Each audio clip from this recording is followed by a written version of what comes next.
Hello dear student, आज हम nursing aptitude के क्वेश्चन करेंगे। नर्सिंग एप्टीट्यूड की ये 20 डेज सीरीज है, जिसका ये डे आज सेकंड है। एक वीडियो हो चुकी है, जिसने नहीं देखी है वो देख लो और वीडियो को पूरा देखना। अगर वीडियो थोड़ी सी भी हेल्पफुल लगे तो प्लीज़ वीडियो को लाइक करना, शेयर करना, कमेंट में ज़रूर बताना। चलिए क्वेश्चन से स्टार्ट करते हैं। इससे पहले चैनल को सब्सक्राइब कर लो। Okay, question number first. According to schedule first of the Indian Nursing Council Act, the type of nurses are। भारतीय नर्सिंग काउंसिल अधिनियम की अनुसूची के अनुसार नर्सों के प्रकार हैं।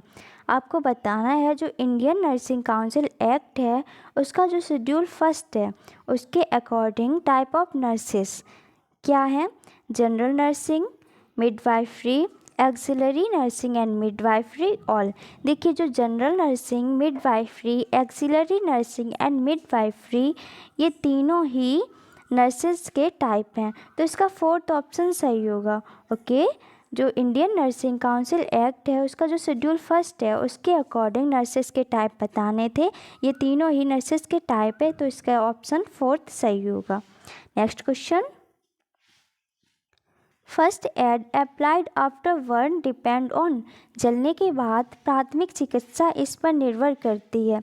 Depth of the skin damage, त्वचा की क्षति की गहराई, gender of the bounded person, घायल व्यक्ति का लिंग। ऐसा नहीं होता है, जेंडर के अकॉर्डिंग फर्स्ट एड नहीं दिया जाता है। ओके, जेंडर डिपेंड नहीं करता है। Distance from the first aid centre, प्राथमिक स्वास्थ्य केंद्र की दूरी, ये भी नहीं होगा। Ability and ointment and medicine, ointment और दवाई की उपलब्ध होना, ये भी नहीं है। देखिए जो फर्स्ट एड, जब कोई पर्सन है उसको अगर वो जल गया है, उसको अगर कोई घाव है, बर्न हो गया है, तो वो उसको जो फर्स्ट एड दिया जाएगा, जो प्राथमिक चिकित्सा दी जाती है वो डिपेंड करती है depth of the skin damage, त्वचा की क्षति की गहराई के ऊपर। ओके, फर्स्ट ऑप्शन इसका सही होगा। Next question. What is the highest level of nursing education in India.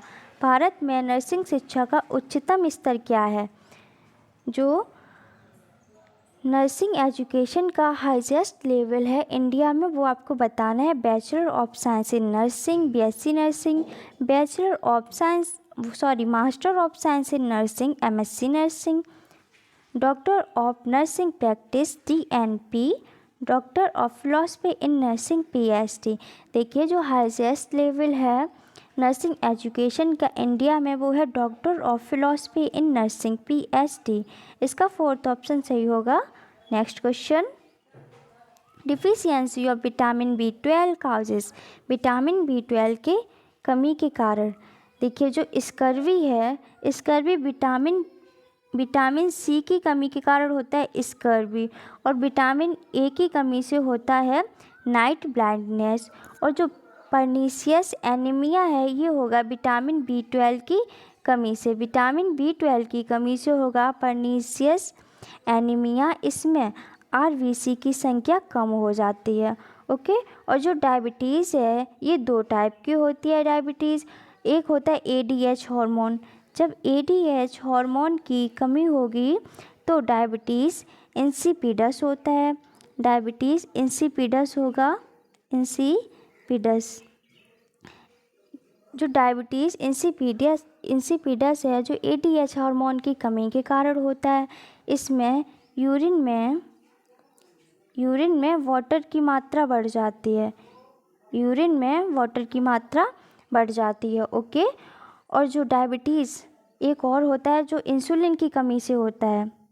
Insulin की कमी से होने वाले डायबिटीज़ को बोलते हैं, इंसुलिन की कमी से जो होता है डायबिटीज़ उसको बोलते हैं डायबिटीज़ मेलाइटस, डायबिटीज़ मेलाइटस। इसमें ब्लड में शुगर का लेवल बढ़ जाता है, ब्लड में शुगर का लेवल बढ़ जाता है। ओके, और जो deficiency of vitamin B12 causes pernicious anaemia. इसका थर्ड ऑप्शन सही होगा। Next question. Which year was the first nursing school established in India. Bharat में पहला नर्सिंग स्कूल किस वर्ष स्थापित किया गया। जो फर्स्ट नर्सिंग स्कूल है किस वर्ष स्थापित किया गया इंडिया में? 1857, 1947, 1965, 1985। आपको बताना है first nursing school established in India. इसका ऑप्शन फर्स्ट सही होगा। 1857 में स्थापित किया गया पहला स्कूल, ओके, नर्सिंग का। Next question, excess presence of which of the following causes tooth decay in children? निम्न में से जिनकी अधिक उपस्थिति होने से बच्चों के दांत में सड़न पैदा होती है। आपको बताना है किसकी अधिक उपस्थिति होगी जिससे बच्चों के दांत में सड़न पैदा हो जाती है। क्लोराइड, फ्लोराइड, हार्डनेस या फिर ऑल? देखिए इसका ऑप्शन सेकंड सही होगा। जो फ्लोराइड है इसकी अगर अधिकता होगी तो जो बच्चों के दांत हैं उनमें सड़न पैदा हो जाती है। Tooth decay in children, okay. Next question, the ability to understand one's own behavior and emotion is called? अपने व्यवहार और भावना को समझने की क्षमता को कहते हैं। जो व्यवहार, जो इमोशन, जो बिहेवियर एंड इमोशन को समझने की क्षमता है उसको क्या बोलते हैं? जजमेंट, इंसाइट, इंटेलिजेंस या पर्सनैलिटी? जिसमें बिहेवियर एंड इमोशन को समझा जाता है उसको बोलते हैं इंटेलिजेंस। जो अपने व्यवहार और भावना को समझता है उसको बोलते हैं इंटेलिजेंस। इसका थर्ड ऑप्शन सही होगा। Next question, what is the tool for community oriented care? समुदाय उन्मुख देखभाल का टूल या औजार क्या है? आपको बताना है tool for community oriented care. Evaluation, survey, community health nursing process? इसका फोर्थ ऑप्शन सही होगा। जो कम्युनिटी हेल्थ नर्सिंग प्रोसेस है ये टूल है कम्युनिटी ओरिएंटेड केयर का। इसका फोर्थ ऑप्शन सही होगा। Next question, what is the primary goal? यहाँ पे गोल्ड नहीं होगा, यहाँ पे गोल है। What is the primary goal of nursing education in India? Bharat में नर्सिंग शिक्षा का प्राथमिक लक्ष्य क्या है? To provide theoretical knowledge only? केवल सैद्धांतिक ज्ञान प्रदान करना? To develop clinical skills only? केवल नैदानिक कौशल विकसित करना? To prepare nurses for leadership role? नर्सों को नेतृत्वकारी भूमिकाओं के लिए तैयार करना? To prepare nurses for what? Theoretical and clinical role? नर्सों को सैद्धांतिक और नैदानिक दोनों भूमिकाओं के लिए तैयार करना। देखिए जो प्राइमरी गोल है नर्सिंग एजुकेशन का इंडिया में, उसका जो लक्ष्य है वो है to prepare nurses for what? Theoretical and clinical role. आपने देखा होगा जो मेडिकल कॉलेज है उसमें हम लोग जीएनएम, एएनएम कोई भी कोर्स करते हैं, बीएससी नर्सिंग कुछ भी करते हैं तो उसमें थ्योरी भी पढ़ाई जाती है एंड क्लिनिकल ड्यूटी भी लगती है। तो उसमें जो नर्सेस हैं उनको थ्योरेटिकल एंड क्लिनिकल रोल के हिसाब से प्रिपेयर किया जाता है। इसका फोर्थ ऑप्शन सही होगा। Next question, in which following scheme are related to MCH care? जिसमें निम्नलिखित योजनाएं एमसीएच देखभाल से संबंधित है। एमसीएच है primary health care, okay. MCH primary health care, आपको बताना है एमसीएच में क्या शामिल है। एनआरएचएम, जेएसवाई जननी सुरक्षा योजना, एसबीए या फिर ऑल? देखिए जो एनआरएचएम है ये मैटरनल चाइल्ड हेल्थ में शामिल है। ये मैटरनल चाइल्ड हेल्थ से रिलेटेड है। मैटरनल चाइल्ड हेल्थ से रिलेटेड है एनआरएचएम। और जेएसवाई इसमें जो वर्कर्स होती है इसमें जो आशा रोल प्ले करती हैं, आशा जननी सुरक्षा योजना में, ओके। और जो एसबीए है इसमें स्किल्ड बर्थ अटेंडेंस, ओके। तो इसमें जो एमसीएच में जो शामिल है ये तीनों ही शामिल है। इसका फोर्थ ऑप्शन सही होगा, all. Next question, the nurse will need to access the patient performance of clean intermittent self catheterisation CISC pure patient with which urinary diversion? यहाँ पे डाइवर्जन होगा, ओके।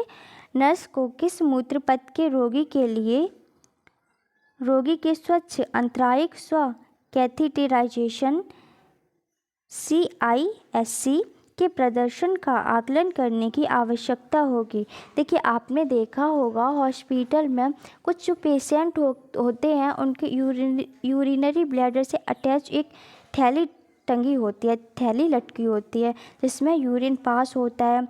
तो जो वो थैली होती है उसको क्या बोलते हैं? लील नली, कॉक थैली, न्यू ब्लैडर, वेसिकोस्टोमी, ये तो होगा नहीं। देखिए, जो वो थैली होती है उसको बोलते हैं कॉक पाउच। इसका सेकंड ऑप्शन सही होगा, Kock pouch. Next question, how much water does a standard toilet tank hold? एक मानक शौचालय टैंक में कितना पानी होता है? जो स्टैंडर्ड टॉयलेट टैंक है वो कितना वाटर को होल्ड करता है? 1.6 गैलन और लेस, 1.6 गैलन या इससे कम, 3 गैलन्स, 2 गैलन्स, 4 गैलन्स। देखिए, जो इसका ऑप्शन फर्स्ट सही होगा, 1.6 गैलन्स और इससे कम।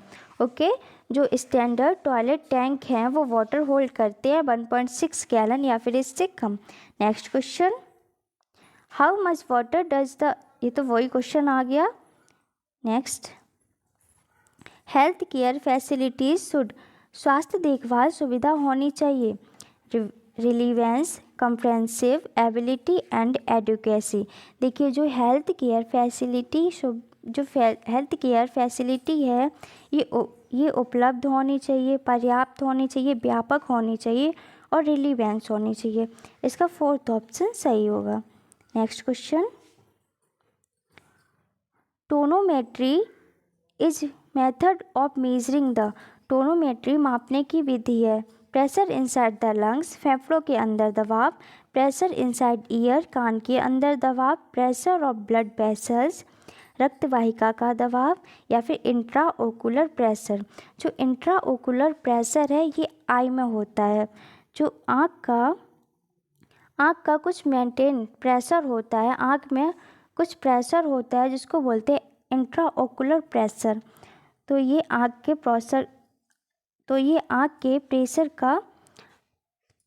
प्रेशर को मापता है। ओके, जो टोनोमेट्री है ये आँख के प्रेशर को मापती है जिसको बोलते हैं इंट्रा ओकुलर प्रेशर। इसका फोर्थ ऑप्शन सही होगा। Next question, international council of nurses was founded in the year, अंतर्राष्ट्रीय नर्स परिषद की स्थापना वर्ष में हुई थी। आपको बताना जो इंटरनेशनल काउंसिल ऑफ नर्सेस है वो किस ईयर स्थापना हुई उसकी। इसका ऑप्शन थर्ड सही होगा, 1899 में स्थापना हुई इंटरनेशनल काउंसिल ऑफ नर्सेस के। Okay, next question, calories generated per gram of fat is approximately, calorie प्रति ग्राम वसा में उत्पन्न होती है। फैट में पूछी गई है। देखिए, फैट में जो कैलोरी होती है वो होती है 9 कैलोरी, और जो कार्बोहाइड्रेट में कैलोरी होगी, कार्बोहाइड्रेट में कैलोरी होती है 4 कैलोरी पर ग्राम, और प्रोटीन में भी सेम होती है, प्रोटीन में भी होती है 4 कैलोरी पर ग्राम। ओके, तो इसमें फ़ैट का पूछा गया है। जो फैट में कैलोरी होती है वो 9 कैलोरी पर ग्राम। इसका थर्ड ऑप्शन सही होगा, और फैट से हमको ज़्यादा एनर्जी मिलती है। Okay, next question, what is the regulatory body responsible, एक minute, what is the regulatory body responsible for the registration of nurses in India, Bharat में नर्सों के पंजीकरण के लिए जिम्मेदार नियामक संस्थान कौन सी है। आपको बताना है जो रजिस्ट्रेशन होता है नर्सेस का इंडिया में, उसका संस्था कौन सी है। Indian nursing council INC, Indian nursing council INC, medical council of India MCI, nursing and midwifery council NMC, या वर्ल्ड हेल्थ ऑर्गेनाइजेशन WHO। तो जो नर्सेस को पंजीकरण दिया जाता है भारत में वो संस्था है इंडियन नर्सिंग काउंसिल। इसका फर्स्ट ऑप्शन सही होगा, इंडियन नर्सिंग काउंसिल और जो मेडिकल काउंसिल ऑफ इंडिया है, इसमें जो MBBS है उनका पंजीकरण किया जाता है, MBBS स्टूडेंट का। Okay, next question. A healthy human being has blood pressure. एक स्वस्थ मनुष्य का रक्तचाप होता है। ब्लड प्रेशर पूछा गया है हेल्दी पर्सन का।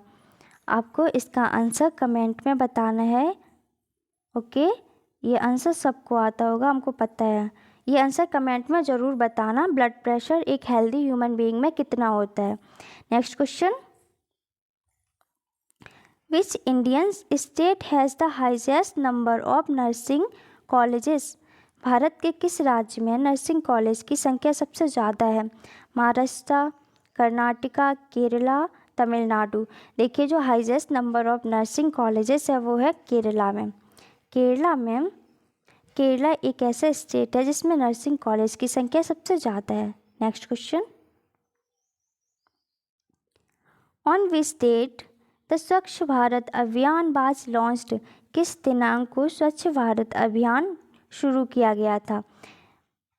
15 अगस्त 2014, 26 जनवरी 2015, 2 अक्टूबर 2014 या 2 जनवरी 2015। देखिए, जो स्वच्छ भारत अभियान लॉन्च किया गया था, ये किया गया था 2 अक्टूबर 2014 को।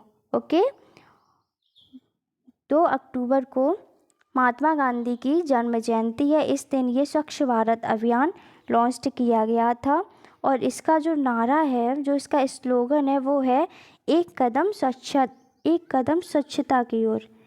एक कदम स्वच्छता की ओर, एक कदम स्वच्छता की ओर, ये नारा दिया गया है। इसको याद रखना, स्लोगन भी पूछा जा सकता है। Okay, next question. World nursing day celebrates on. विश्व नर्सिंग दिवस मनाया जाता है, world nursing day celebrates on 12 मई, 1 जुलाई, 14 नवंबर या फिर 28 फरवरी। देखिए, जो 1 जुलाई को जो मनाया जाता है वो होता है डॉक्टर डे। डॉक्टर डे 1 जुलाई को मनाया जाता है। 14 नवंबर को चिल्ड्रंस डे सेलिब्रेट किया जाता है, चिल्ड्रंस डे। एंड 28 फरवरी को साइंस डे मनाया जाता है, साइंस डे। एंड 12 मई 1820 में फ्लोरेंस नाइटिंगेल का जन्म हुआ और इन्हीं के जन्म दिवस पर वर्ल्ड नर्सिंग डे सेलिब्रेट किया जाता है 12 मई को। इसका फर्स्ट ऑप्शन सही होगा। और जो 2023 में, जो अभी 2023 में नहीं, जो अभी 2024 में जो नर्सिंग सेलिब्रेट किया गया, नर्सेस डे जो सेलिब्रेट किया गया, उसकी जो थीम थी वो है our nurses our future. Our nurses our future, our nurses our future. Okay, next question. The starting point of tuberculosis of the spine is. रीढ़ की हड्डी के क्षय रोग का प्रस्थान बिंदु है nucleus, pulposus, vertebral body, paravertebral joint या फिर नॉन ऑफ द एबव। देखिए, जो स्टार्टिंग पॉइंट है ट्यूबरक्लोसिस का स्पाइन में, वो होता है पैरावर्टिब्रल जॉइंट। इसका थर्ड ऑप्शन सही होगा, paravertebral joints. Next question. National ambulance service number, national ambulance service number बताना है। ये इसका थर्ड ऑप्शन सही होगा, 108। ये नेशनल एम्बुलेंस सर्विस नंबर है। Okay, next question. Most common site of, यहाँ पे इंद्रा नहीं होगा, यहाँ पे होगा intra. Most common site of intracranial, most common site of intracranial haemorrhage. अधिकांश इंट्राक्रेनियल हेमरेज अधिकांशता होता है, जो इंट्राक्रेनियल हेमरेज है कहाँ होता है? देखिए हेमरेज क्या होता है? हेमरेज जैसे कि वीन है,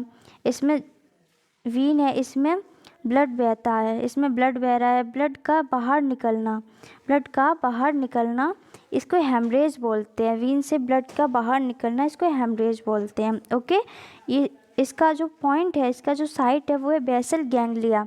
इसका थर्ड ऑप्शन सही होगा, basal ganglia most common site है इंट्राक्रैनियल हेमरेज की। और जो बेसल गैंग्लिया है ये सेरिब्रम का ही भाग है। बेसल गैंग्लिया सेरिब्रम का ही भाग है। अगर ऑप्शन में सेरिब्रम हो और बेसल गैंग्लिया इसमें दोनों है तो इसमें बेसल गैंग्लिया लगाएंगे। अगर बेसल गैंग्लिया नहीं होता तो इसमें सेरिब्रम लगाते। ओके, ऑप्शन इसका सेरिब्रम ठीक होता। इसका थर्ड ऑप्शन सही होगा, इसमें basal ganglia. Next question, what should be pay attention to before providing first aid? प्राथमिक चिकित्सा प्रदान करने से पहले हमें क्या ध्यान रखना चाहिए, क्या ध्यान देना चाहिए? Whether the victim is unconscious or not, पीड़ित बेहोश है या नहीं। Whether the victim is breathing or not, पीड़ित सांस ले रहा है या नहीं। Blood is not flowing from the victim's body, पीड़ित के शरीर से खून नहीं बह रहा है। देखिए आपको बताना है pay attention to before providing first aid, जब प्राथमिक चिकित्सा प्रदान करने से पहले हमें किन बातों का ध्यान रखना चाहिए। सही है, ये फर्स्ट ऑप्शन भी सही होगा, अनकॉन्शियस और नॉट, पीड़ित बेहोश है या नहीं ये देखना चाहिए पहले। विक्टिम इज़ ब्रीदिंग, उसको सांस ले पा रहा है या नहीं ये भी देखना चाहिए। कहीं ब्लड तो नहीं बह रहा है ना, ये भी देखना चाहिए। तो इसका फोर्थ ऑप्शन सही होगा, all of the above. Next question, dimension of public health, जन स्वास्थ्य के आयाम है health promotion, disease prevention, rehabilitation, all. देखिए जो डायमेंशन है पब्लिक हेल्थ के, डायमेंशन है हेल्थ को प्रमोट करना, ये भी डायमेंशन है। डिजीज़ प्रिवेंशन, डिजीज़ को रोकना, ये भी डायमेंशन है। रिहेबिलिटेशन, ये भी डायमेंशन है पब्लिक हेल्थ का। ओके, तो इसका फोर्थ ऑप्शन सही होगा, ये तीनों ही जन स्वास्थ्य के आयाम हैं। Next question, electrocardiogram shows function of, electrocardiogram के कार्यों को दर्शाता है। जो इलेक्ट्रोकार्डियोग्राम है, जो कार्डियो वर्ड है ये हार्ट के लिए यूज किया जाता है। कार्डियो वर्ड हार्ट के लिए यूज किया जाता है। जो इलेक्ट्रोकार्डियोग्राम है ये हार्ट के कार्यों को दर्शाता है। इसका सेकंड ऑप्शन सही होगा। Next question, which of the following disease is related to corona virus? निम्नलिखित में से कौन सा रोग कोरोना वायरस से संबंधित है? ओके, ऑप्शन देखते हैं। MERS, SARS, both A and B, neither A nor B. देखिए जो मेर्स है ये भी कोरोना वायरस से रिलेटेड है, जो 2012 में आया, 2012 में। और जो सार्स है ये भी कोरोना वायरस से रिलेटेड है, ये 2002 में आया। ओके, तो इसका ऑप्शन थर्ड सही होगा, both A and B. Next question, child nutritional status measured in term of 3 anthropometric indicators they are। बच्चों का पोषण दशा का यहाँ पे माप होगा, बच्चों का पोषण दशा का माप के निम्न 3 मानव सांख्यिक सूचांक हैं। एंथ्रोपोमेट्रिक इंडिकेटर्स बताने आपको चाइल्ड न्यूट्रिशनल स्टेटस के, किससे मेजर करते हैं? स्टेंटिंग, बस्टिंग एंड अंडरवेट, नाटापन, निर्बलता और कम वजन। मॉर्टेलिटी, मोविटी एंड अंडरवेट, मृत्यु दर, रोगों की संख्या और कम वजन। Body mass index, morbidity rate, dependency ratio, body mass सूचकांक, रोगों की संख्या, निर्भरता अनुपात या फिर नन। देखिए जो चाइल्ड न्यूट्रिशनल स्टेटस मेजर किया जाता है उसका जो 3 एंथ्रोपोमेट्रिक इंडिकेटर्स है वो है स्टेंटिंग, वेस्टिंग एंड अंडरवेट। इसका फर्स्ट ऑप्शन सही होगा। जो स्टेंटिंग होता है ये एज के अकॉर्डिंग जब एज के अकॉर्डिंग हाइट देखी जाती है। इसमें एज के अकॉर्डिंग जब हाइट कम होती है तो ये स्टंटिंग होता है। और जो वास्टिंग है इसमें हाइट के अकॉर्डिंग वेट देखा जाता है। हाइट के अकॉर्डिंग जब वेट कम होता है, हाइट के अकॉर्डिंग जब वेट कम होगा तो इसको बोलते हैं वास्टिंग। एंड अंडरवेट होता है 2.5 kg से जब वेट कम होगा तो इसको बोलेंगे ये अंडरवेट में आएगा। ओके, इसका फर्स्ट ऑप्शन सही है। सारे क्वेश्चंस हो गए हैं। अगर वीडियो थोड़ी सी भी हेल्पफुल लगे तो प्लीज़ वीडियो को लाइक करना, शेयर करना, कमेंट में ज़रूर बताना और चैनल को सब्सक्राइब कर लो। Thank you very much.